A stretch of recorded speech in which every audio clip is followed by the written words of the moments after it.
안녕하십니까. 김낙곤의 시사 본색입니다. 오늘도 이번 한 주 쏟아진 뉴스 속에서 우리 삶과 직결된 시사의 본질, 본색을 찾아보도록 하겠습니다.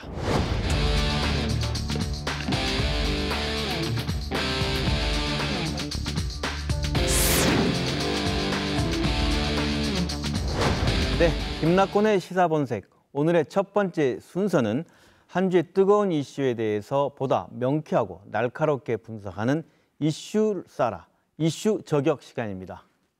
이 시간 함께해 주실 두 분 소개 올리겠습니다. 뉴시스 광주 연남 취재본부장 구길용 기자 나오셨습니다. 안녕하십니까? 반갑습니다.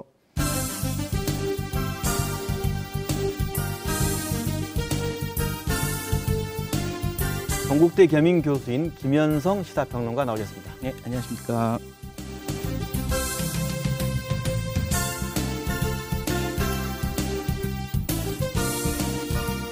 네, 오늘 이 두 분과 함께 이야기 나눌 주제는 광주를 넘어 전국적인 이슈로 떠오른 광주형 일자리 문제입니다.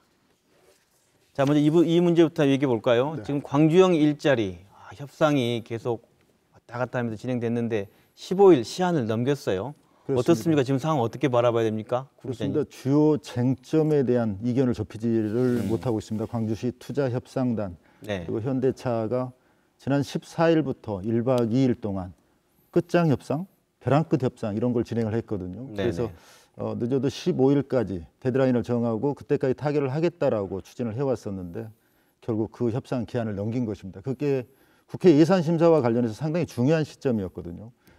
그런 걸 보면 주요 이슈에 대해서, 쟁점에 대해서 합의를 못 보고 있는 이런 상황이라면 결국은 장기 표류하거나 또 최악의 경우에는 무산되는 것 아니냐 이런 얘기를 지금 하고 있습니다.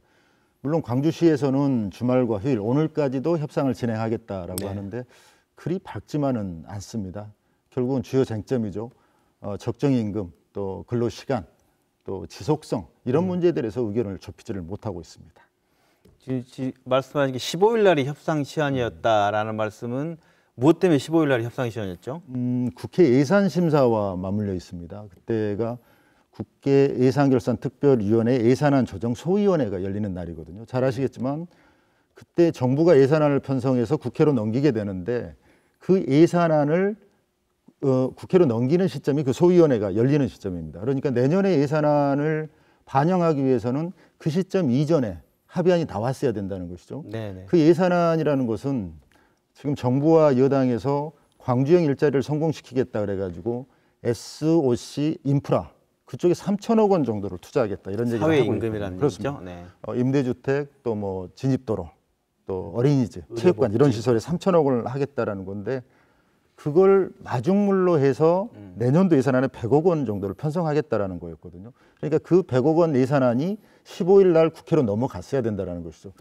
그 마지막 시한 15일이다. 그렇습니다. 그럼 15일로 끝난 겁니까? 어떻습니까? 네, 그렇지는 않아요. 그러니까 뭐냐면 저는 이제 이 문제에서 사실 시한이 과연 어떻게 이렇게 정해놓는 게 지금 매번 31일 날로 시한을 했다가 10월에 그다음에 다시 또 11월 9일이다라고 했다가 갑자기 또 11월 15일이다. 그러면서 이유를 이제 국회 예산안 이유를 댔는데 사실 중요하긴 해요. 그러니까 이게 성공의 관건은 결국 정부 예산을 편성하느냐 마느냐가 굉장히 중요한데 실제 정부 예산이라는 게 여러분도 아시겠지만 국회가 국회법을 지킨 적이 없어요. 한도 끝도 없이 길게 갈 필요는 없지만 적어도 이렇게 양치기 소녀 같은 기한을 너무 막 정해서 계속 지금 3번을 지금 거짓말처럼 된 거지 않습니까? 그래서 아마 이런 것이 더 오히려 이 문제를 좀 힘들게 한 요소가 아닌가라는 생각이 좀 들어요. 그렇습니다. 시한을 정해놓는 거 그리 중요한 문제는 아닌데 광주시가 아마 벼랑 끝 협상 이런 걸 진행하기 위해서 어디에서 많이 들어본 전술이네요. 벼랑 끝 전술. 마지노선으로 광주시가 제시한 것이지 우리 전례를 보면 국회 쪽지 예산 뭐 있지 않습니까? 맞습니다. 극적인 타결만 이룬다면 언제든지 가능한 일입니다. 다만 중요한 것은 그 시한이 중요한 게 아니라 주요 쟁점들에 대한 이견을 좁히지 못하고 있다. 이 점이 더 훨씬 중요한 문제가 아닌가. 자, 그렇다고 한다면 지금 두 분이 협상장 들어가 있다고 생각하고 한번 이 두 분께서 한번 저격을 해주면서 한번 이슈 쟁점들에 관련해서 이랬을 거다, 이 문제일 거다라고 한번 얘기해 주셔야 시청자들이 좀 속 시원하게 이 궁금증을 풀 수 있을 것 같아요. 말씀하신 건 시한이 중요한 게 아니라 쟁점이 중요했다. 그렇습니다. 어떤 건가요? 그러니까 제가 봤을 때는 네. 이 책임 있는 조정자가 없어요. 그러니까 예를 들면 광주시가 이 문제에 대해서 어떤 위치인가에 대한 자기 자리매김이 잘 안 되는 것 같아요. 뭐냐면 보다 적극적으로 안을 제시하고 논의를 이끄는 책임 있는 사람이냐 아니면 노와 사 사이에서 그냥 네. 중재자 역할이냐 네. 이게 좀 애매해요. 네. 어떨 때는 중재자로서 노의 얘기도 들고 사회 얘기도 들어서 이걸 합의를 하고 어떨 때는 이제 어떻게 보면 대일대주주로서 책임 있는 역할을 해야 되고 결정을 해야 되는데 조금 제가 봤을 때는 중심이 없는 것 같아요. 그러니까 광주시에 안이 없다. 광주시의 입장 스탠스가 참 묘한 것은 사실입니다. 이게 네. 각 주체들마다 원체 뭐 주장하는 바가 다르고 또 이해관계가 첨예하다 보니까 회사 측도 끌어와야 되고 노동계도 어찌됐든 끌어와서 노사 민정의 대타협을 이루어야 한다는 이런 큰 사업이다 보니까 광주시가 굉장히 어려운 부분은 있습니다. 네. 그렇지만 결국 이게 이 쟁점들이라는 것은 회사와 노동계거든요. 광주시가 개입할 수 있을 만한 소지가 많지는 않습니다. 네. 이런 점 먼저 말씀을 드리고 싶고 지금 임금과 관련해서는 김 교수님 말씀하신 대로 적정 임금과 근로시간 여기에 초점이 있습니다. 회사 측에서는 주 44시간 근로에 3,500만 원 평균 임금 이게 처음 기본 계획부터 있었던 거거든요. 이걸 계속 주장을 하고 있는 거고 이번에 다시 타협안을 내면서 네. 광주시 투자협상단이 주장을 하고 있는 것은 법정 근로시간인 주 40시간을 지켜달라. 그래서 노동계에서는 주 40시간을 계속 요구를 하고 있거든요.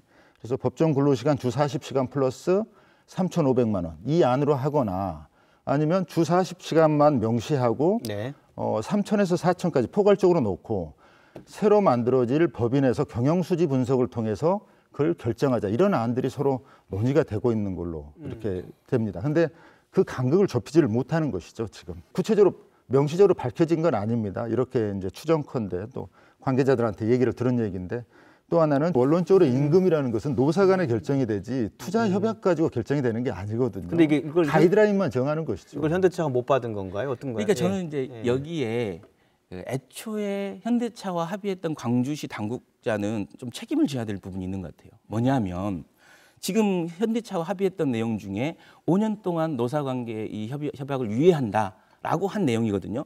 근데 이건 지금 노동자들과 이게 노동자 대표들과 얘기를 할 때 어떻게 했냐면 초법적이다. 그러니까 법에서는 뭐 3개월에 한 번씩 협의를 하게 돼 있고 1년 적어도 1년 동안 한 번 노사 협의를 해야 된다라는 것 때문에 이건 빼자. 이걸 합의를 해준 거예요. 네. 그럴 수 있다고 보는데 저는 적어도 이렇게 중대한 사안에 사측과 먼저 합의한 거잖아요. 그러면 적어도 법무 검토를 해야 되는 거 아닙니까? 이렇게 합의를 해서 갔어요, 둘이가 합의를 갔는데 이 사람이 한마디 해요. 야, 그거 법에 문제가 있어. 그러니까 그거 고쳐버려요. 그러면 이 당사자가 어떻게 생각하겠습니까? 당사자인 현대차가 그럴 거다. 당황스러운 거죠. 예를 들면. 노동계 입장을 또 본다면 또 아니 근데 예, 이게 이게 이 협상 자체가 굉장히 난해하다라는 게 네. 바로 이런 부분인데요. 네. 합의를 한 건 아니죠. 협상 과정에 있었던 것이죠. 광주시는 현대차하고도 테이블을 만들고 있고 또 지역의 노동계를 또 아울러야 되는 의견을 이렇게 타협을 이루어야 되는 그런 어려운 점이 있기 때문에 여기서 의견을 들어서 가지고 오면 지역 노동계의 의견을 묻고 그런 협상 과정에서 기본적으로 처음에 기본 협약이 만들어졌을 때 그 처음에 지분투자 협약을 의뢰했을 때 논의가 됐었거든요. 그때 이제 지속성 문제인데 이건 앞으로 노사관계 안정을 위해서 네. 5년 동안은 임금 또 단체 협상은 유예한다. 그렇죠. 이렇게 맞아요. 이제 골격을 갖췄던 것이죠. 그걸 가지고 와서 지역 노동계의 의견을 물으니 그것은 현행 노동법상의 위배 소지가 있는 모양이에요. 아, 네. 네, 그래서 그렇다면 그것은 수용할 수가 없다라고 회사 측에 다시 최종 13일 날 합의안을 만들어서 다시 가져갔는데 회사 측 입장에서 보면 좀 황당한 것이죠. 이건 뭐 그러니까 기본적으로 광주 입장에서는 그 노동계를 포함한 지역사회 대타협이 광주 일자리 출발하지 않겠습니까? 그래서 그렇습니다. 그런 부분에 대한 걸 좀 들어주면서 네. 합의안을 만들었는데 현대가 동의하기 어려웠다 이런 말씀. 그렇습니다.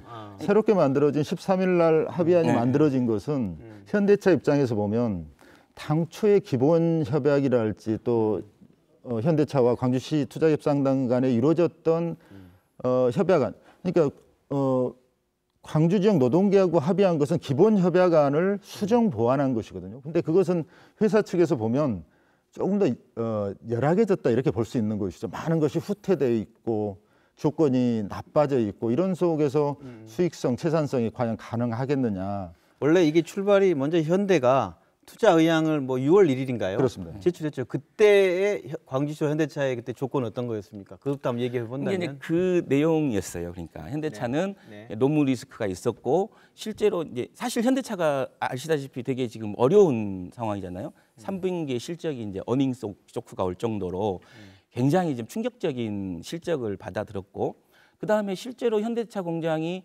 그 한 350만 대 정도 생산할 수 있는 여력이 있는데 한국에서 실제로 100% 가동된 게가 2015년이 마지막이에요. 그 다음부터는 계속 한 90%, 80% 정도 가동되는 거예요. 그런 상황에서 새로운 공장을 짓는 거거든요. 근데 현대차로서는 몇 가지 이점이 있어요. 하나는 예를 들면 하나의 공장 라인을 만드는 데는 한 몇천억, 거의 조 단위가 들어요. 근데 한 570억, 600억 투자해서 공장 하나를 만드는 거예요. 그럼 현대차 입장에 되게 이제 메리트가 있는 거죠.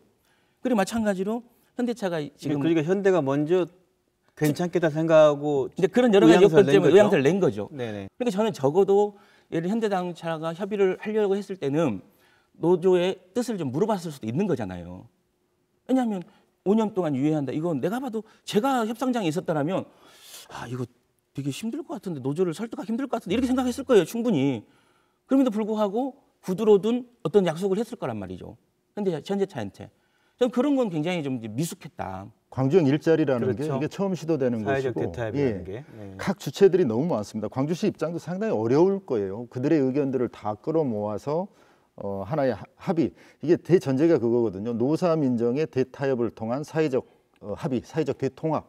이걸 통해서 절반 수준의 임금을 만들고 거기에 많은 일자리를 만들어서 기업하기 좋은 환경, 또 좋은 일자리를 많이 만드는 거.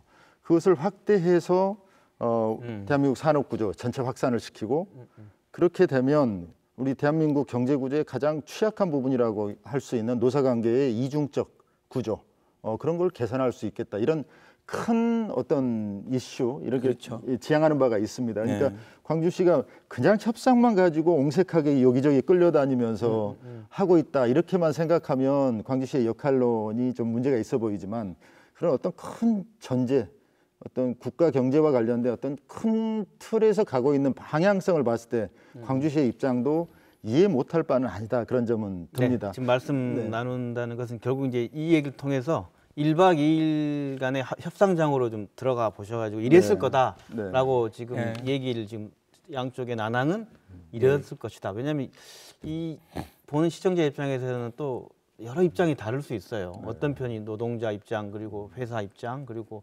청년 일자리를 바라보는 또 학부모 입장 여러 가지가 존재할 거니까 거기에 대해서 좀 냉철하게 좀 분석해 주는 게 좀 좋을 것 같다는 생각이 듭니다. 네, 그렇습니다.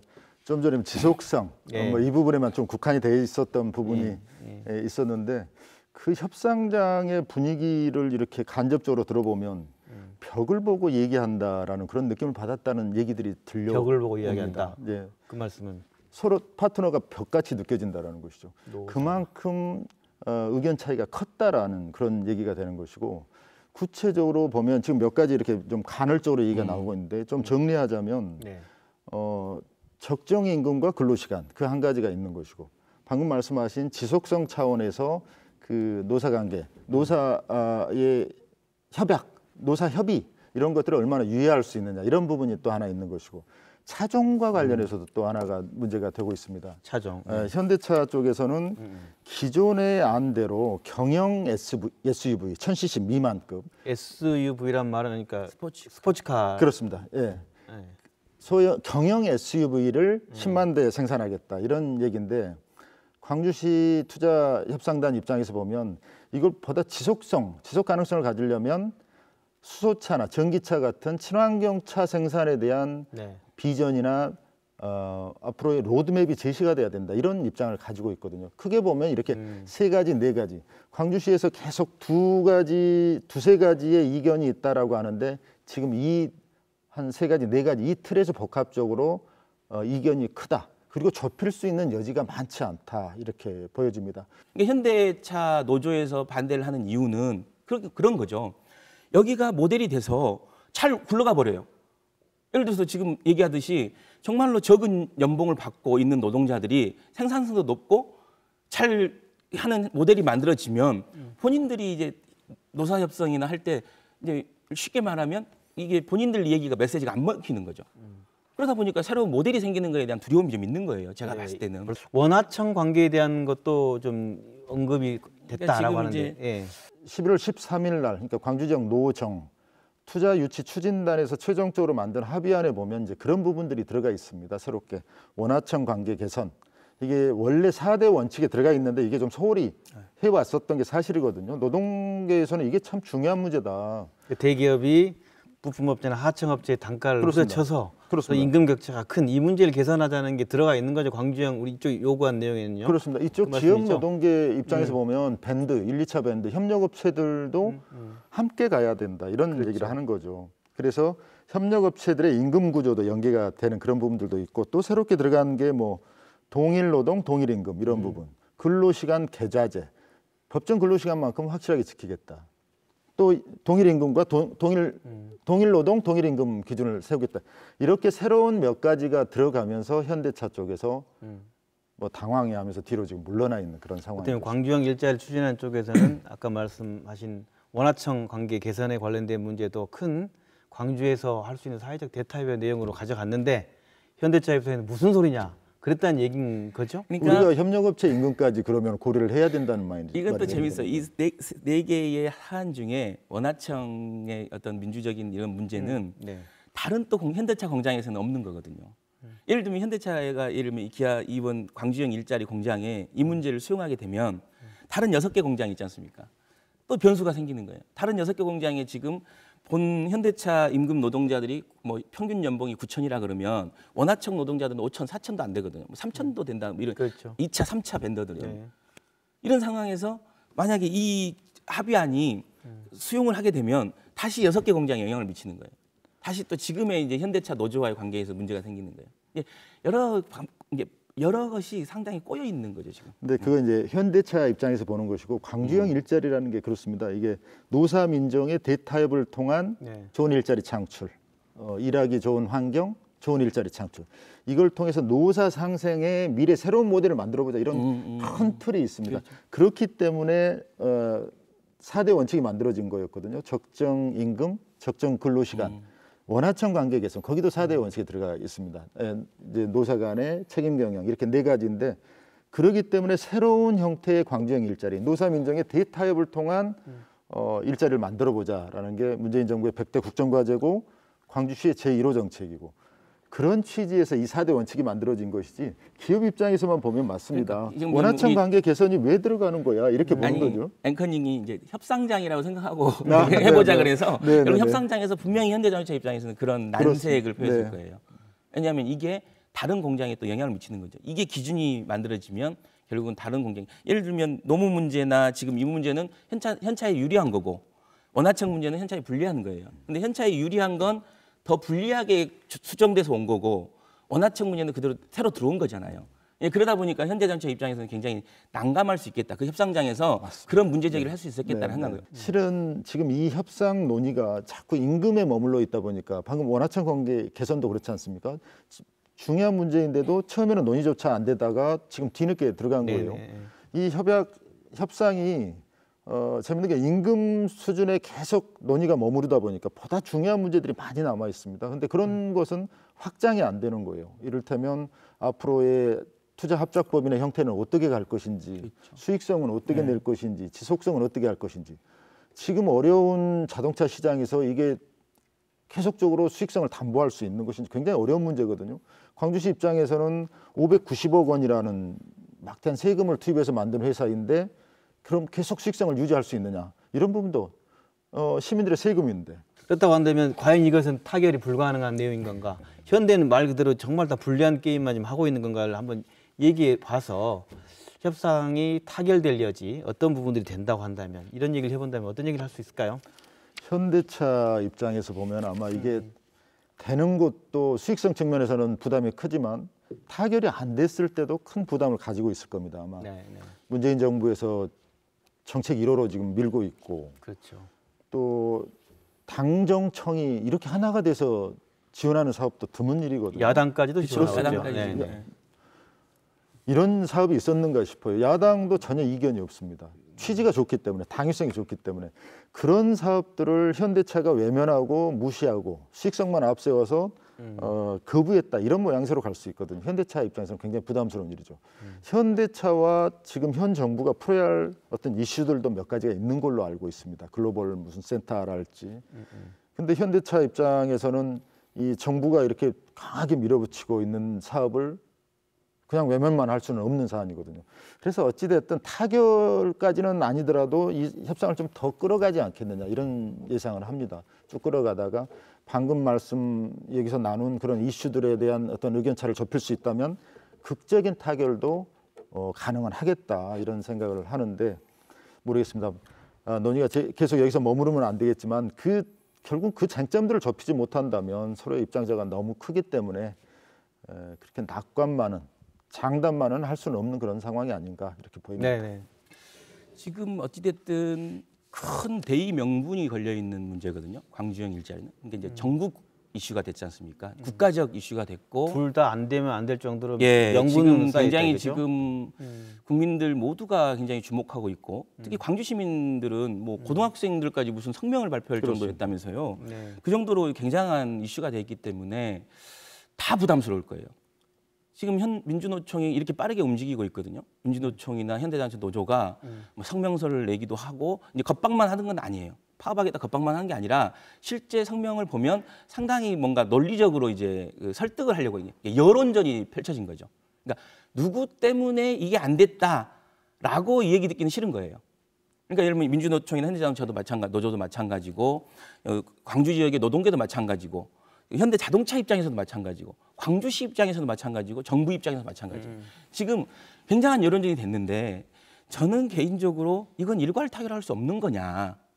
그러니까 지금처럼 누군가가 그러니까 가만히 있으면 광주시가 가서 의견 듣고 여기 의견 들은 내용을 또 다시 듣고 이렇게 하지 말고 테이블에 다 앉았으면 좋겠어요. 이제 정부. 임금이 하락하는 거 동의할 수 없다, 이렇게 주장하고 있어요. 그리고 총파업도 예고하고 있고 네. 이 문제 어떻게 설득해 나갈 수 있고 접근해 갈 수 있다고 생각하십니까?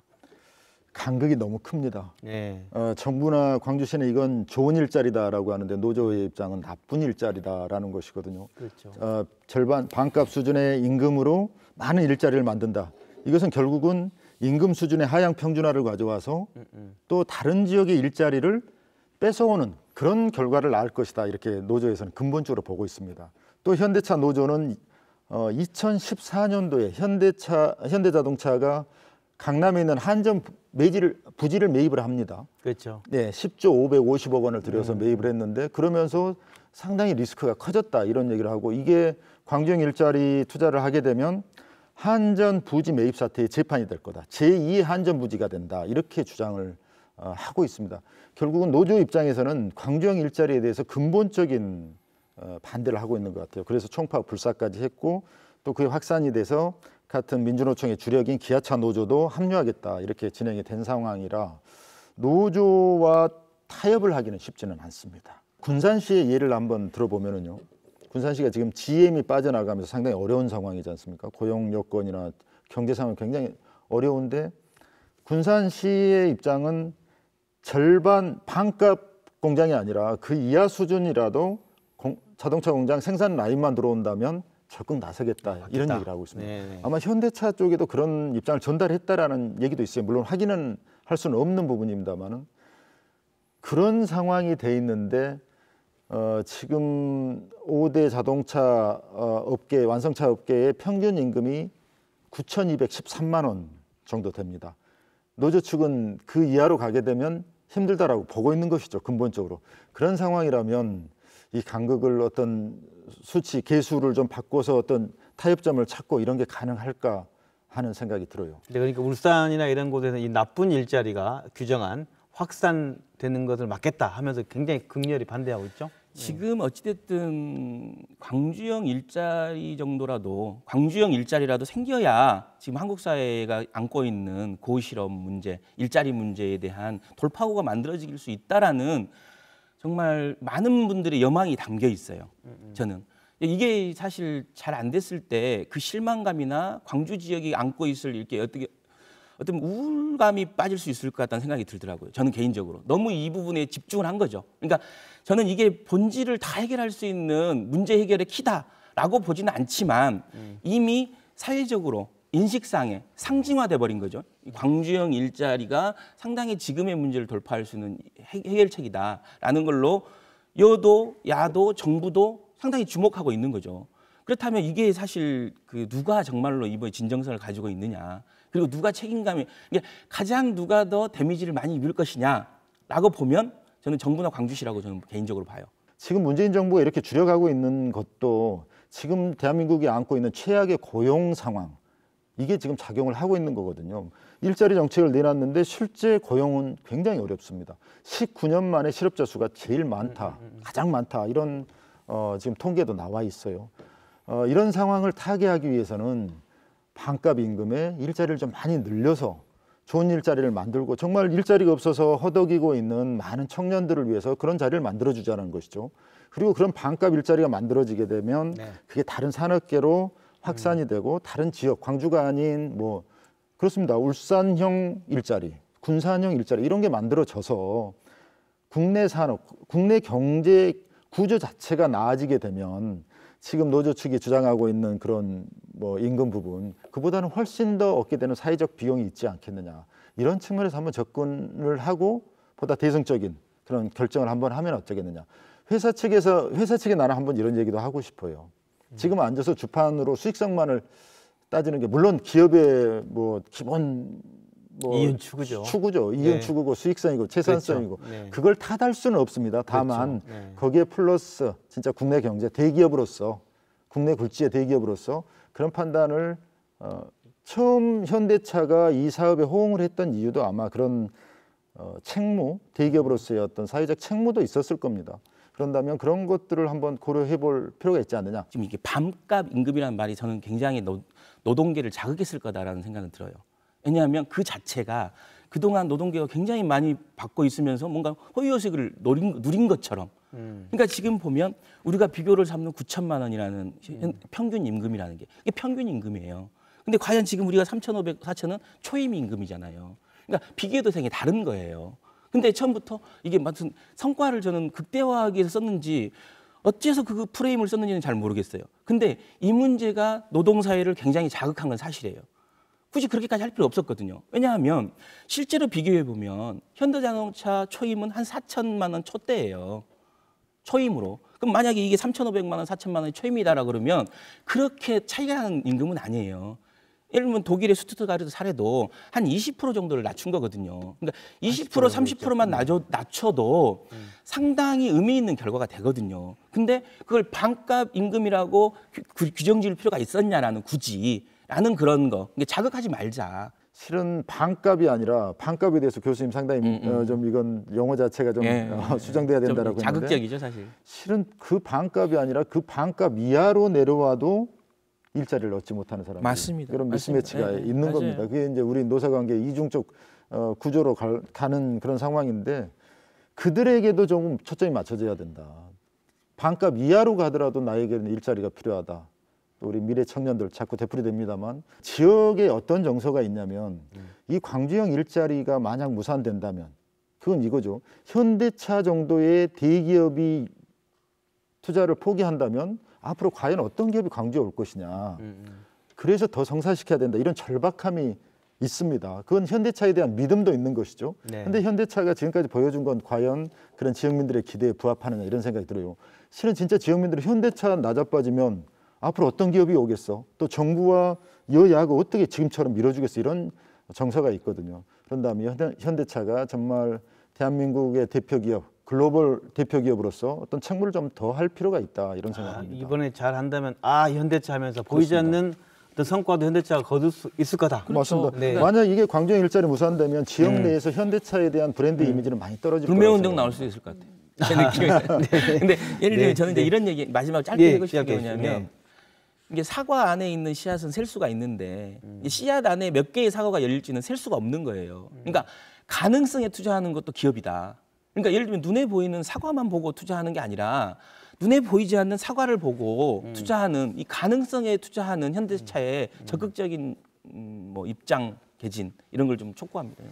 네, 토론이 아주 긴 시간 진행됐는데요. 토론이라기보다 분석하고 저격해 주셨는데 끝으로 간단하게 이제 뭐랄까요? 앞으로 남아 있는 전망, 뭐 여러 가지 있겠죠. 장기 표류, 당장 타결, 아니면 불발 있는데 한번 전망해 주시고 과제 이런 것으로 마무리 발언을 듣도록 하겠습니다. 네, 좋습니다. 실제로 전망하는 것 자체가 어렵습니다. 아 예. 이게 뭐 장담하기도 어렵고 합의안을 도출할 것이다, 시간이 필요할 것이다 이런 것도 아니고 네. 서로 양측의 이해가 너무 상충된 부분이 있기 때문에 다만 우리가 말미에 의견을 모았습니다마는 좀 더 큰 명분, 대의 명분 또 대의성적 결정 이런 측면에서 의견들을 좀 좁혀줬으면 하는 생각입니다. 지금 이 시점이라면 진짜 나한테 어떤 전망하세요, 관측하세요라고 한다면 저는 좌초 위기입니다.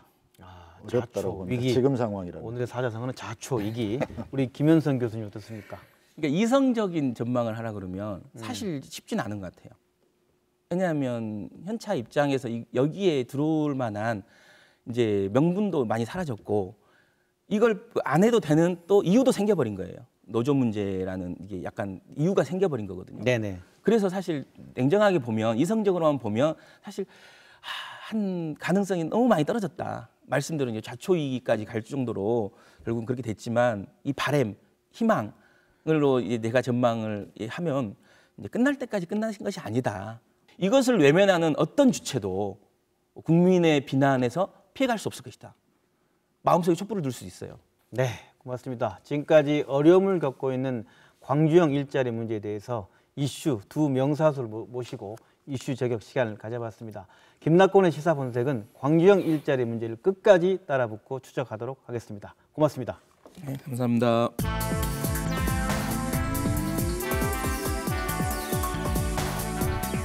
네, 이번 순서는 우리가 그동안 충분히 밝혀졌고 잘 알고 있었다는 내용을 다시 한번 짚어보면서 그 내용을 들여다보는 시사탐구 시간입니다. 오늘 시사탐구에서 짚어볼 주제는 5.18 진상규명 가장 중요한 이야기는 지금부터다입니다.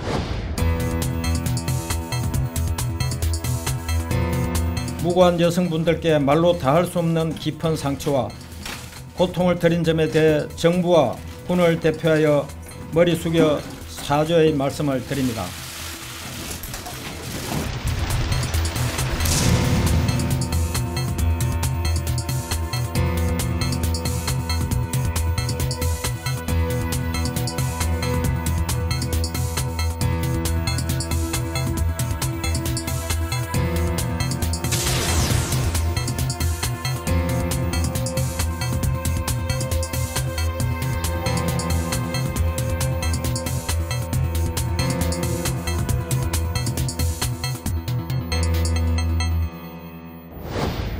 이 주제를 함께 나눌 두 분을 소개해 올리겠습니다.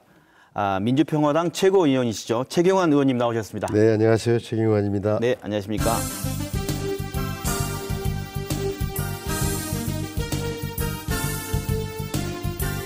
(5.18) 역사를 기록하고 증언하고 대변해온 송선태 전 (5.18) 재단 상임이사 나오셨습니다. 안녕하십니까, 송선태입니다. 네, 반갑습니다.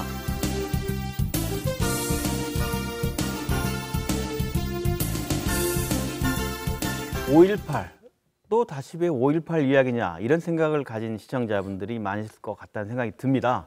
지금 두 분에게 한번 여쭤보고 싶습니다. 5.18 얘기하면 뭐 진상규명 다 된 것 같고 책임자 처벌도 다 된 것 같고 명예회복 다 된 거 아니냐 이렇게 생각하신 분들에게 지금 이 시점에서 우리가 다시 5.18 진상규명에 대한 얘기를 하는 건 뭐 이것 때문이다라고 설명하신다면 어떻게 얘기할 수 있을까요? 예, 최 의원님. 38년 지났죠. 네. 진상규명, 38년은 진상규명의 역사였습니다. 많은 시도도 있었고 또 많은 것이 알려졌는데 아직도 우리가 알지 못하는 또 피해자들이 알리고 싶지 않았던 그런 역사들이 있었던 것 같고 가장 중요한 것은 매듭이 지어지지 않았다는 겁니다. 역사적인 매듭, 5.18이 무엇이고 어떤 의미가 있고 이런 거에 대해서 역사적인 또 국가적인 매듭이 지어지지 않았기 때문에 이런 논란이 계속되고 진상규명부터 다시 시작하자는 이야기가 되는 것 같습니다. 그러니까 재 의원님께서 매듭이 지어지지 않았다 이렇게 얘기할 텐데 과연 이 얘기에 대해서 어떻게 송 이사님께서 설명하실 수 있으실까요? 헌법기관에 의해서 7차례의 조사가 있었는데도 불구하고 해결되지 않은 핵심 쟁점은 그대로 남아 있습니다. 그래서 그 밝혀지지 않는 미해결 쟁점에 대해서 이번 특별법에 담았고, 그 다음에 또 중요한 것은 최 의원님이 말씀하셨지만은 매듭이 지어지지 않고 해결되지 않은 핵심 쟁점이 있고, 두 번째로는 그렇다 보니까 이제 5.18에 대한 가짜 뉴스, 5.18에 대한 왜곡 현상이 이제는 표현의 자유를 넘어서서 이제 도를 넘어서는 그런 극단적인 5.18 왜곡이 이루어지고 있고, 그것이 청소년의 역사 의식이나 정서를 해치고 있고, 그래서 이것을 이제는 더 이상 방치할 수 없다라고 하는 수준이 극도로 지금 험해지고 있기 때문에 이에 대한 진상조사가 시급히 필요하다, 이런 상황이라고 봅니다. 진상조사가 정확히 되지 않은 가운데 이제 가짜 뉴스까지 난무하는 그런 상황까지 왔다 이렇게 말씀하시는데 최 의원님께서 발의하셨죠. 5.18 진상 정확한 표현이 5.18 진상 5.18 진상규명, 5.18 민주화운동 진상규명 특별법입니다. 그럼 지금까지 그런 5.18 진상규명 관련된 특별법이 없었습니까? 그 국회에서 그 진상규명과 관련해서 정해진 법은 없었죠.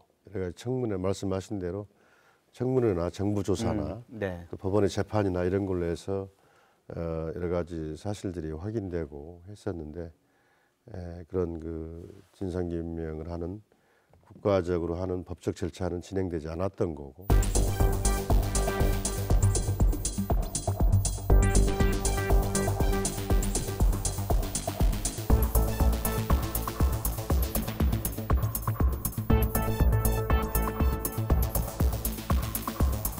네, 이 부분에서 시청자들이 좀 헷갈릴 수 있을 것 같아요. 지금 현재 5.18 관련 법이 네네. 예를 들면 이제 5.18 보상법이 하나 있고요. 그다음에 이제 5.18 민주화운동 특별법이 하나 있었습니다. 그 특별법은 처벌을 위한 특별법이었죠. 그다음에 이제 세 번째는 이제 5.18 민주화운동 유공자 예우에 관한 법률이 명예회복 있는데, 말씀하시는 거죠? 그렇죠. 명예회복 네. 관련된. 그래서 그런 상황으로 보면 진상 조사를 위한 법은 이제까지 한 번도 없었어요. 그 사실인가요? 저희는 그렇습니다. 수차례 기억을 해본다면 많이 있지 않았나 생각되는데 아닌가요? 없습니다. 국회 청문회 시작해서 그러니까 88년 청문회 이후에 5.18은 우리가 다 한다. 이미 그건 다 인정한다.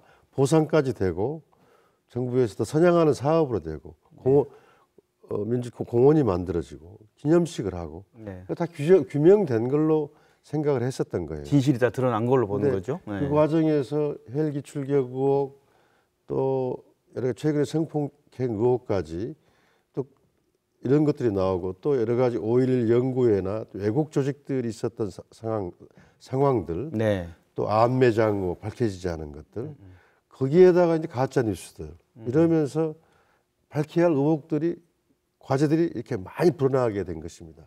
근본적으로 그 누가 5.18 때 시민들 광주 시민들 향해 총을 쏘게 했느냐 지시자가 누구냐 아직 발포 밝혀지지 않은 명령자 거죠. 말씀하시는 거죠? 네. 최초 발포 명령자 집단 발포를 명령한 사람 우리는 누군지 다 알고 있습니다. 좀 딱 규정이 안 돼 있는 거죠. 네. 그래서 이번에는 그것까지 지금 의혹된 사건만 아니라 5.18 당시 누가 집단 발포를 시작했느냐.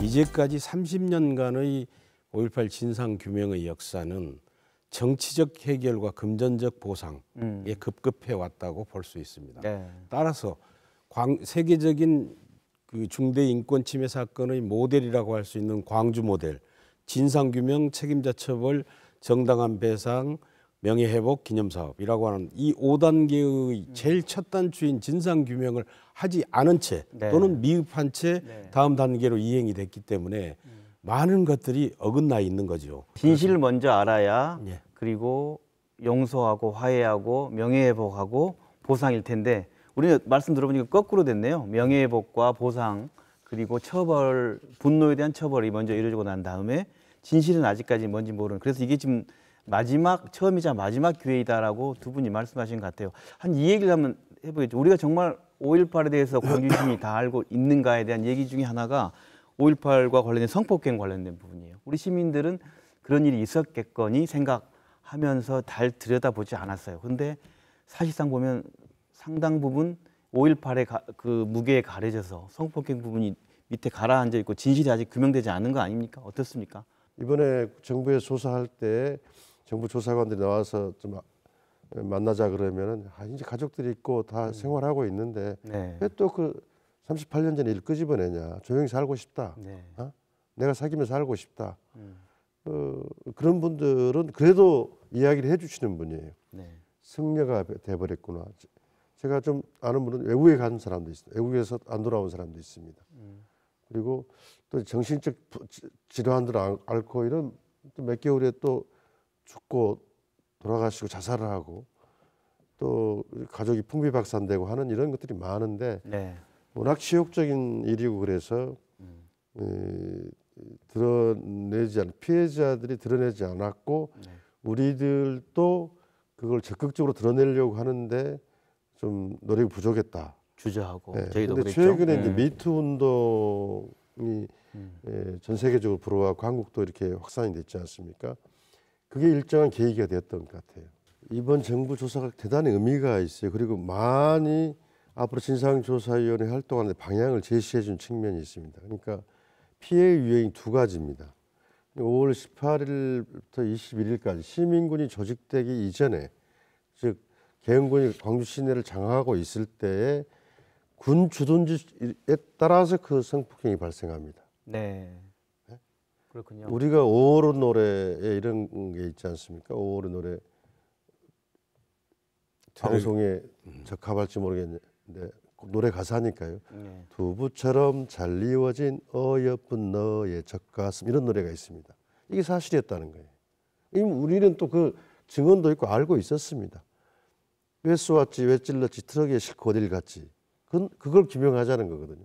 이런 것들이. 근데 그게 사실이었던 거고 또 5.18 묘지에 가면 그게 증언으로 남아 있습니다. 지금도 피해자들이 임산부의 피해나 이런 것들이. 그러니까 주둔지 중심으로 일어났다. 그러면 지금 군 당국도 거기에 몇 사단 어디 군부대가 어디다는 건 특정하고 있습니다. 두 번째 유형은 조사관들의 그 당시 보안사인가요? 조사관들이 수사관들이 네네. 피해자들 계엄사 수사관들이 연행된 여학생들이나 젊은 여자분들을 조사 과정에서 어떤 성적 수치심을 주거나 폭행을 하거나 하는 경우도, 이건 저도 그 이후에 81년 5.18 이후에 서울의 남영동 대공분실에서 한 40일 동안 조사를 받았는데요.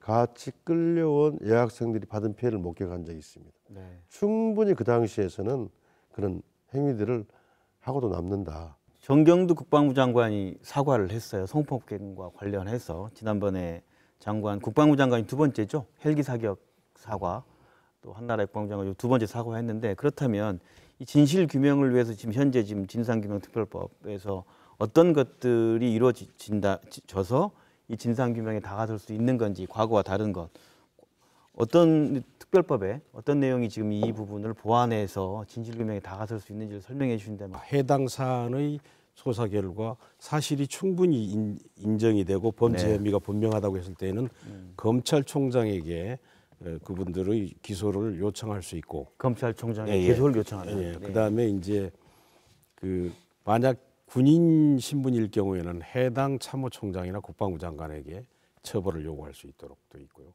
그다음에 이제 조사 과정에서 범죄 혐의가 인정된다라고 했을 때에는 이 부분에 대한 보다 더 세밀한 범죄 행위를 입증할 필요가 있다, 수사할 필요가 있다라고 하면 수사기관에 수사를 요청할 수 있도록 돼 있습니다. 과거 어느 때보다도 수사와 조사와 그런 보완 장치가 다 돼 있다, 이렇게 보면 되겠습니다. 네. 이번에 조사위원회 임무가 크게 두 가지를 저는 좀 큰 문제로요. 하나는 아까 초기에 이야기했던 시민들을 향해서 총을 쏘게 한 사람이 누구냐? 이미 다 알고 있습니다. 그리고 많은 자료들이 있습니다. 근데 우리가 특정하지 못하고 있습니다. 본인은 또 그 아니라고 이야기하고 있는 상황인데 네. 이제까지 많은 조사와 자료, 최근에 또 언론에서 통해서 나온 그 50 전사에도 그 자유권 발동이라고 했던 군부에 전두환이 참여해서 그 회의에 참여했다. 전두환이 주도하에 그 자유권 발동이 결정됐다. 저는 이런 조항도 들어서 이번 조사위원회에서 이 시민들을 향해 총을 쏘게 한 건 전두환이다.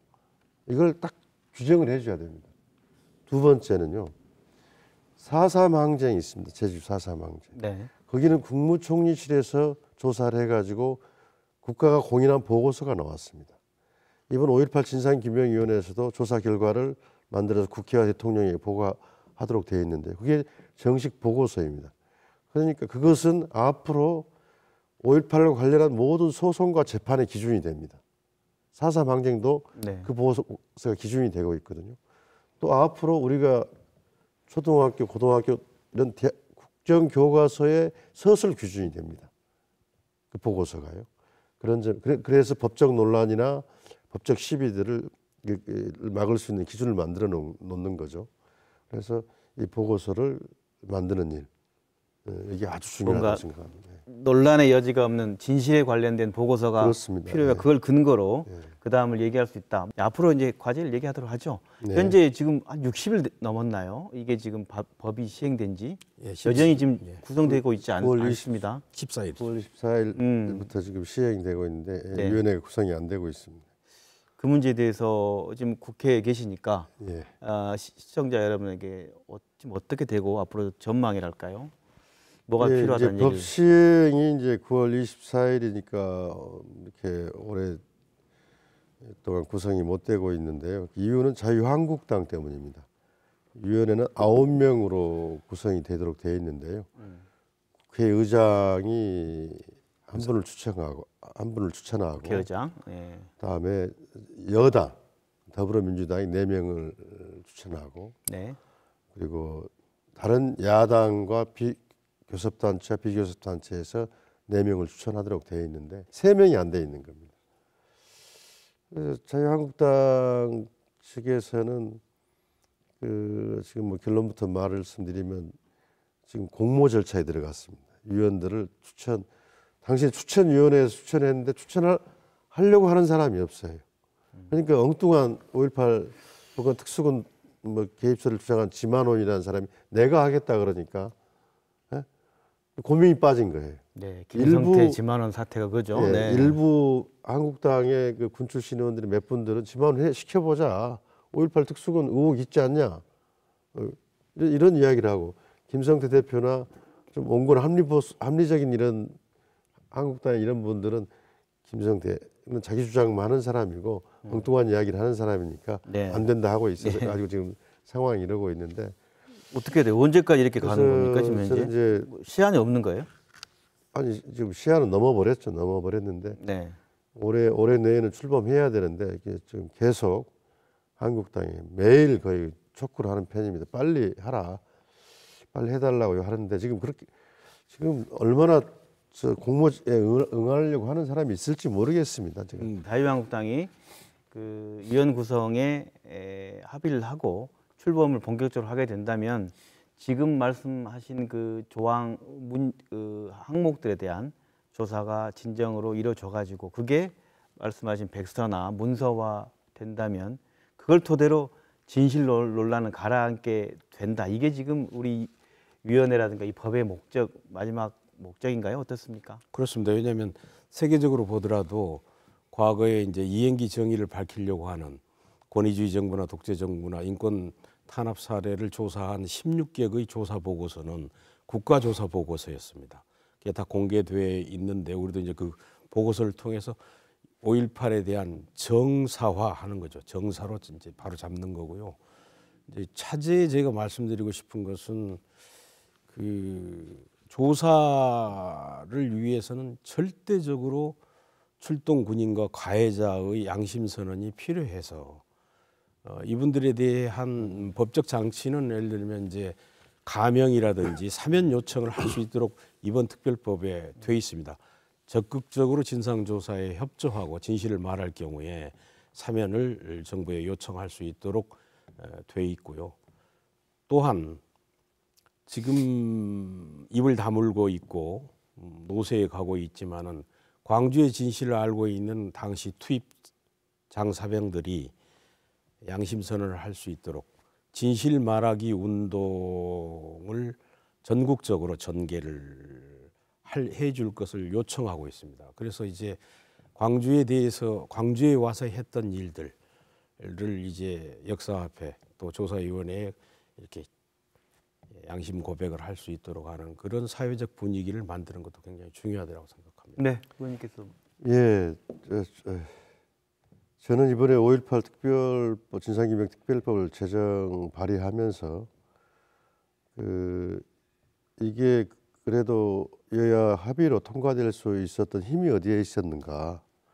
물론 5.18의 고귀한 가치도 있었지만 그 많은 지만원과 같은 사람들의 많은 애국 행위와 가짜 뉴스에도 불구하고 우리 국민들, 우리 시민들은 5.18의 진실에 대해서 또 피해에 대해서 또 광주 시민들의 그 위대함에 대해서 잘 인지하고 있었다는 것입니다. 그래서 진실을 향해서 또 5.18의 그 뜻에 대해서 동의하는 국민들이 많이 있기 때문에 그 국민들이 또 많이 지지해주고 그럴 거라고 믿고 좀 우리 진상규명위원회가 당당하게 또 그냥 분명하게 좀 국민의 뜻에 맞춰서 조사 결과를 내주었으면 좋겠다는 생각이 듭니다. 선거가 있을 때마다 특히 이제 5.18 왜곡이 약 6배 정도 증가하거든요. 그런데 선거 때마다. 그런데 이제 저는 이제 지난 19대 국회에서 5.18을 왜곡하는 범죄를 처벌하는 법, 그래서 반인륜 범죄 또는 역사 정의를 왜곡하는 행위를 처벌하는 법률안이 3개나 상정됐다가 폐기됐었어요. 이제는 홀로코스트 방지 부정방지법이나 불란서의 개소법을 원용해서라도 저희들이 이제 조사가 만료된 이후에 엄연한 역사적 정의, 5.18을 비롯한 3.1운동, 4.19 자체를 부정하는 이런 국기가 문란되는 상황까지 왔단 말이에요. 그래서 그런 것들을 이제 처벌하는 그런 입법도 심각하게 고려할 상황이다 이렇게 생각합니다. 네, 시청자 여러분 오늘 프로그램 내용 어떻게 보셨습니까? 지금 말씀 나누다 보면 결국 5.18에 관련된 내용이 법에 의해서 제대로 진실이 규명된 적은 한 번도 없었다는 얘기를 오늘 알 수 있었습니다. 이번에 이루어지는 5.18 진상규명 작업이 제대로 된 법전 내용이 돼서 5.18에 대한 왜곡과 잘못된 내용이 드러난다면 이 내용을 근거로 사실이 아니다, 문제가 있다, 또 가르침이 되는 어떤 바로미터가 되는 그런 작업이 됐으면 좋겠습니다. 오늘 순서 여기서 마칩니다. 여러분 감사합니다.